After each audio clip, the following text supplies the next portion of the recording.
Hello and welcome to the programme from me, David Foster. These days, just a virtual TV presenter. Well, today on Roundtable, celebrities in a crisis. Who needs them? Are their messages uplifting in strange and dangerous times, or at best vacuous, possibly life-threatening?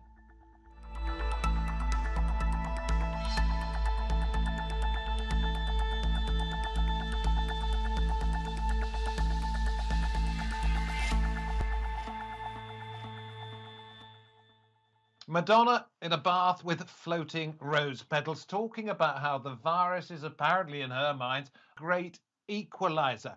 And these are a few of her other thoughts. Quote, "What's terrible about it is what's great about it."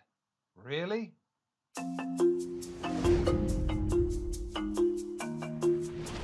During the coronavirus pandemic, just like ordinary business, show business has been shut down. So we have seen celebrities trying their best to remain relevant. Stay at home. Gal Gadot, Madonna and Vanessa Hudgens are using this time to go on social media to connect with their fans, from singing songs about how we are all in this together to flaunting their luxury houses. But celebrities have come under fire for further highlighting the deep inequalities between the rich and poor. Photographer Dalton Smiley put it, "They are trying to be relatable, but most of America is really struggling on how to pay the rent and get food on the table." Other celebrities have used their platforms to donate to charities. Taylor Swift has sent money to some of her fans.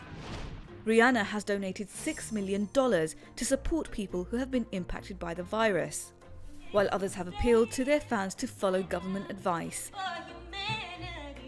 But if their posts on social media are only serving to highlight inequality, are celebrities causing more harm than good? So let's introduce our guest on this programme. In a little while from Washington, D.C., we will say hello properly to Judy Kurtz, a columnist at The Hill covering entertainment news. And from the UK, we'll be talking to Ellis Cashmore, a sociologist who looks at our fascination with celebrities. But first, we welcome back to the round table the comedian Sid Singh, who is in San Diego, USA. You call yourself a Sid Social Distance Singh these days, but do you find very much to laugh about in this current climate? Well, the best part, first of all, thank you for having me. The best part about this terrible situation is the weirdness of it all, and the weirdness that's experienced by everyone. On one hand, you have this terrible disease, but almost everyone, most people know, are just sort of locked in their houses, just sort of dealing with this existential boredom at the exact same time. This is definitely the worst movie. What is it? One of the things you said, you tweeted, "It's nice that during the pandemic, white people who see me and across the street are not being racist." Yeah, that's so being the super rich comedian that I am, I've already moved back into my parents' house, and they live in the kind of neighborhood that has a lot of people walking with strollers and stuff, and this is the first time where when they see me, they cross the street, and it's not because they're afraid of the color of my skin. I wanted to ask you about something you said last time you were on Round Table. You said it's a comedian's job to make people laugh, not to make them learn. And yet here we have countless celebrities saying this is what you should do. Yes, and let me tell you, just like I said last time, you should ignore them. I think the best thing to do in a pandemic like this, it's very weird because I'm a comedian talking on television right now, but the best advice I can give you is to ignore people like me and just focus on what the doctors are telling you. Celebrities are useless in a pandemic, and they should be. They didn't go to school for this. And yet, on the other hand, Sid, I mean, they've got countless followers, 30 million plus in some cases. If they say something, then people are going to listen. So if they say something sensible, that's good news, isn't it? Well, absolutely, but I think the only thing you can say that is sensible at a time like this is to listen to the experts. And if that's what you're telling your 30 million followers, that's great. But if you're telling them anything else, it feels like a waste of time. What do you think when you see somebody like Madonna floating in a bathtub filled with rose petals saying, this is Oh, something we all have to go through together, something we all have to endure as one. What do you think?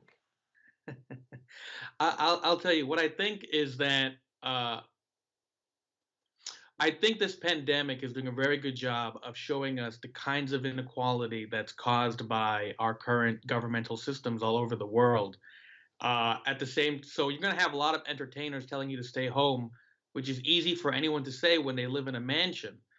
At the same time, I don't really fault them for living in mansions because that's what capitalism is. And I think capitalism is deeply flawed, but I don't think I also blame anyone for having benefited from the system they were born into. You see, one of the other things I was wondering, because Madonna also said what's terrible about it is what's great about it is that at the end of all this, we're going to look back at these people and think, actually, I don't like them anymore. Yeah, that's absolutely correct. I think this is doing a great job of filtering the voices you find, interesting or special at a time like this, with voices that you're like, oh, this was a complete waste of time. I mean, let's be honest. We have nothing but a lot of us have nothing but free time right now, and if we still won't watch your art, it's probably because it's terrible. So. And yet you have people like Lady Gaga, $35 million already raised, this massive concert that's being streamed around the world with Elton John, Paul McCartney, etc., etc. It does bring people closer together. At least I seem to think it does. And yet we're two people talking to each other alone in our rooms. So I think there's a give and take to things like this. Let me ask you this: have you felt closer to any celebrities while during this pandemic? Well, I'm not close to any celebrities as it is, so I suppose that's rather a moot point. But in terms of, I've looked at some with some admiration. Yes, yes, I have. I've looked at others and thought they're complete COVIDiots, as the word has become. Well, and I even think that that's a bit unfair because, of course, they're idiots. They've been idiots the whole time. We're just finding out that they're idiots now, but that's really our fault for not knowing. Like, Well, then you get somebody like, it's okay, just I'll give you an simple. example. Evangeline Lilly, Avengers star.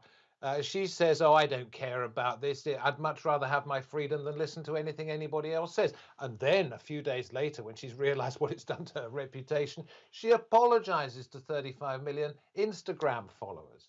What?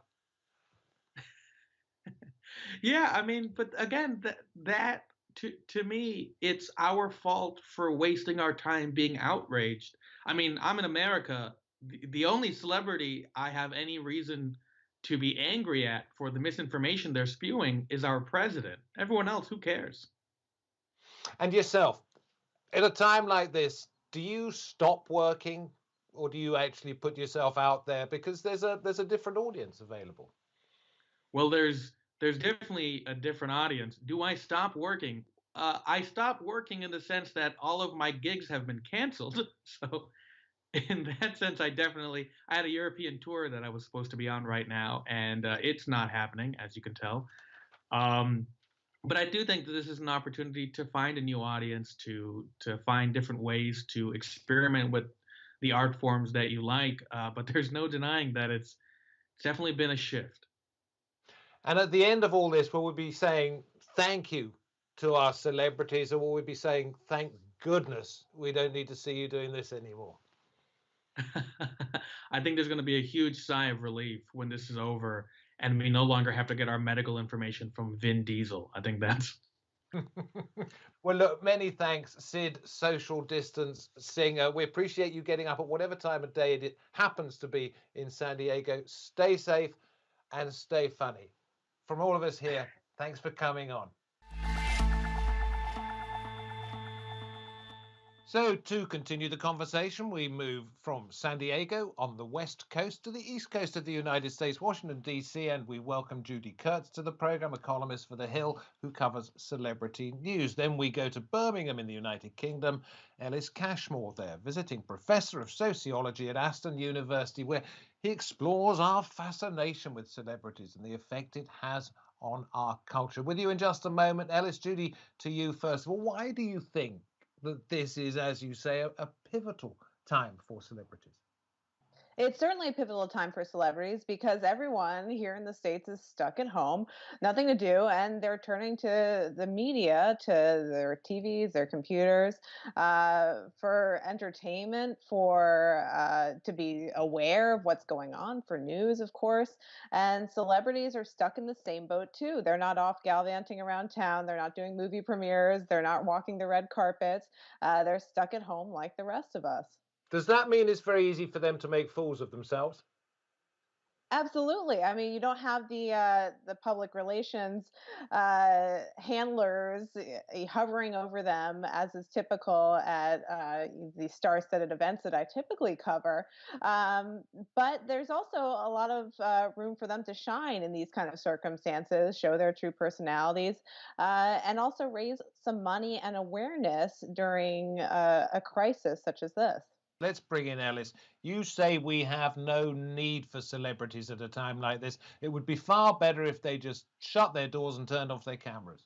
It's a question of a difference between needing and wanting, David. I don't think we need them. I don't think we need them for anything at all, actually. But do we want them? I think so. I'll give you my favorite, by the way, up front. Arnold Schwarzenegger filming from his hot tub in California with his pet dog circling behind him, drinking from the jacuzzi, while Arnie puffs on his cigar and says, "Stay at home." Now, you're looking at the guy, you think, well, actually, if I was there with you, it wouldn't be such a bad gig, because he's probably got, luxuriating in 90 degrees in his palatial mansion. So, you wouldn't take too much to keep you at home there.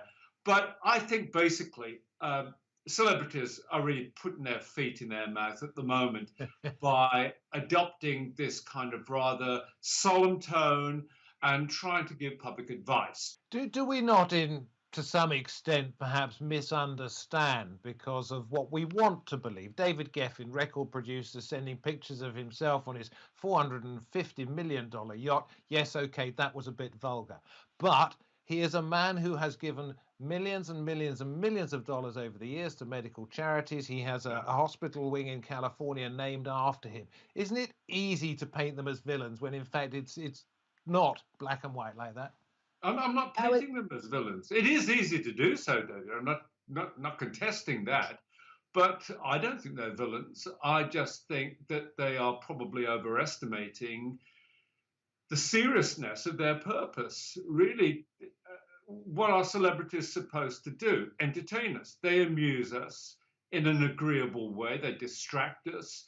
And they allow us to engage with them in this kind of this isn't a criticism, by the way, because it is fulfilling a function of sorts, and we enjoy them.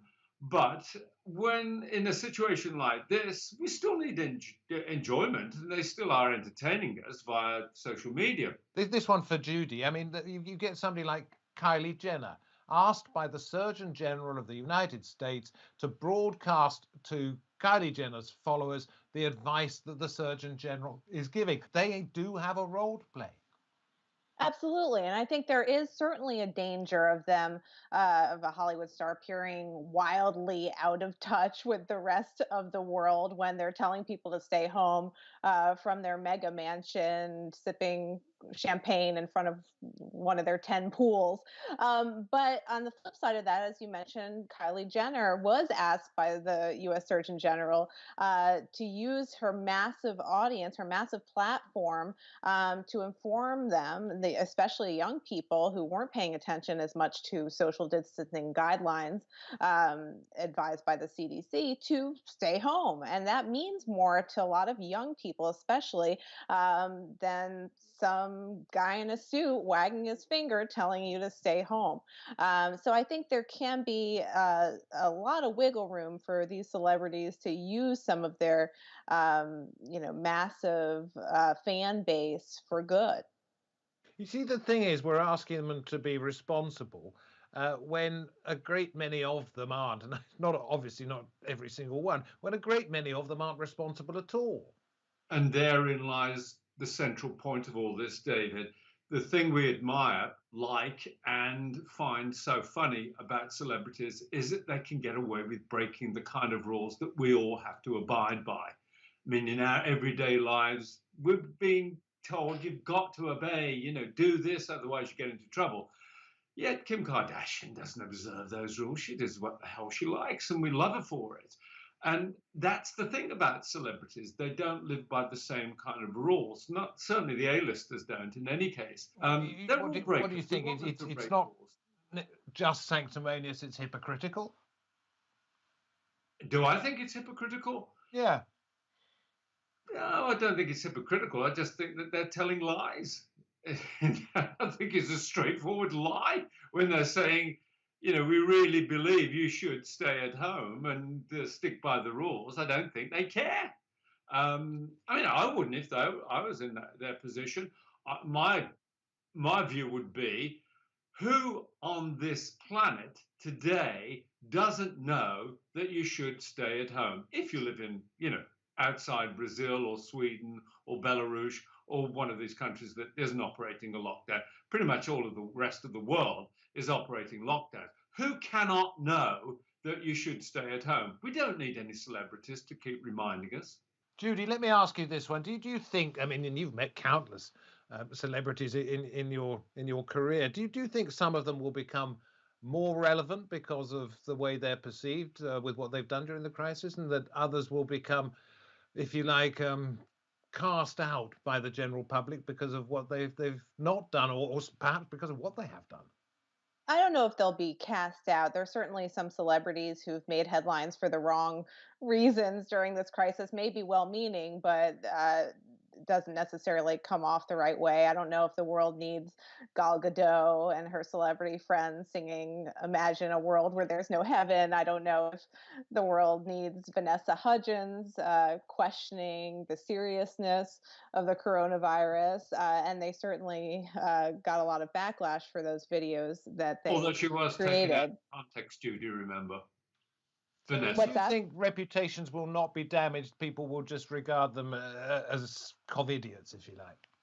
I think in general, especially the American public has very short memories, and they will move on from those missteps during this crisis. But I think that also, for every Gal Gadot video or Vanessa Hudgens video, there are some celebrities who've really shined during this.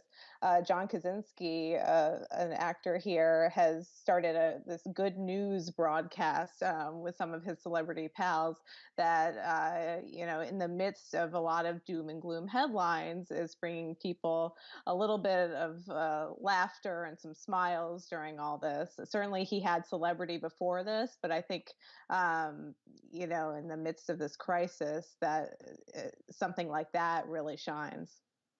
You see, the thing is, Ellis, we've built them up, not necessarily you, me, or Judy, but we, the public out there, have built them up, and therefore they are going to expect to be regarded as important.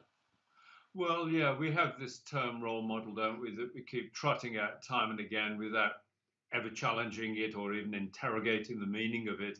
And I think what seems to have happened over the years is that anyone who gets even onto the W list of celebrities believes that they are a role model without actually understanding it. And that somehow that means that they have more of a duty than just to sell us stuff and amuse us, that they have to take one step further and be our moral guardians and signpost us in the direction they think we should be going. I mean, that's wrong, of course, but nevertheless, it's an interesting misconception and an internalization of what the media keep telling them they are. I do agree with Judy on a couple of points that she just made, if I may return to them, that we, the public, the audience, the consumers, have short memories, extremely short memories, and any faux pas that are made during this crisis period, I think, will be quickly forgotten, and we will return to normal service quite soon. One area I should pick up on that she used the term pivotal earlier, and I'm not sure if I agree with her on this one. I'll tell you why. Because pivotal suggests that there is a change happening that will have long-term consequences. Now, I don't know whether we just mean different things, but I don't think there are going to be that many long-term consequences. We have short memories because we love them too much. And Judy, you say that they can be helpful because they're going through the same thing as the rest of the world, but they're not really, are they? Well, in some ways, this pandemic is the great equalizer, where they're forced to stay in their homes, no matter how palatial they might be compared to our homes. But there is a reason that the World Health Organization, for instance, tapped Lady Gaga to organize this star-studded, massive international concert featuring a lot of celebrities. Just like in politics, which I cover the intersection of Hollywood and politics. These celebrities have a really good way of raising a lot of money. They get a lot of eyeballs, they get a lot of corporate sponsorships. And so, for instance, Lady Gaga is doing this concert with a lot of her celebrity pals and has already raised, I think she said, $35 million in a week. So they can use their $35 million, and then she's got Elton John, Paul McCartney, etc., on this program. Concert you talk about, it's going to be streamed worldwide, so who knows what the number will be at the end. That's right. And she made a point of saying that they're not asking the public it's not a benefit concert. She's already raised the money or helped to raise some of the money for it, so it's just for people's enjoyment. So I think in the same way that a lot of politicians tap celebrities, for their mega fundraisers, in times of a crisis like this, celebrities can be used in those same ways. She may well be your best example. Who's your worst? Well, I mentioned some of the players who've had some missteps in all this. But I think, for the most part, celebrities have been trying to, maybe misfiring, but been trying to use their platforms for good in all this. Look, we've never had to deal with something of this magnitude in this country. And everyone's just kind of doing the best they can and playing it by ear.